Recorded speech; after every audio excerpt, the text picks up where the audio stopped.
Nagtitiwala naman si Davao City Mayor Rodrigo Duterte na ang pagdalaw ni Pope Francis sa bansa ay maghahatid ng kapayapaan sa Mindanao. Umaasa rin siyang magkakaroon na ng pagkakaisa ang lahat ng mga Muslim sa Pilipinas. Ang ulat yati naman sa atin ng aming kasama, si Pengalinyo ng Radyo ng Bayan Davao. Malaki ang pasasalamat ni Davao City Mayor Rodrigo Duterte na nakikisa ang komunidad ng Muslim na may dalang kapayapaan ng Santo Papa pagdating ito sa Pilipinas ngayon. Ayon kay Duterte na malaki ang kanyang kasiyahan dahil nadalo ng Santo Papa ang Pilipinas na ang mensahe ay kapayapaan ng katahimikan at pagkakaisa.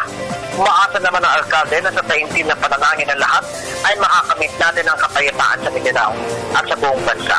Kasabay ng pagdating ni Pope Francis ngayon, ang pagdiriwang naman ng kaarawan ni Santo Niño dito sa Davao City kung saan mula pa kayo ng madaling araw ay dumagsa ng mga tao paakyat sa shrine kung saan malawak ang pagpapatapat ng trapiko ay pinaiinan ngayon upang ang lahat ng masasakyan paakyat sa Santo Niño Shrine ay hindi na makakabala sa mga taong tumatahak paakyat doon.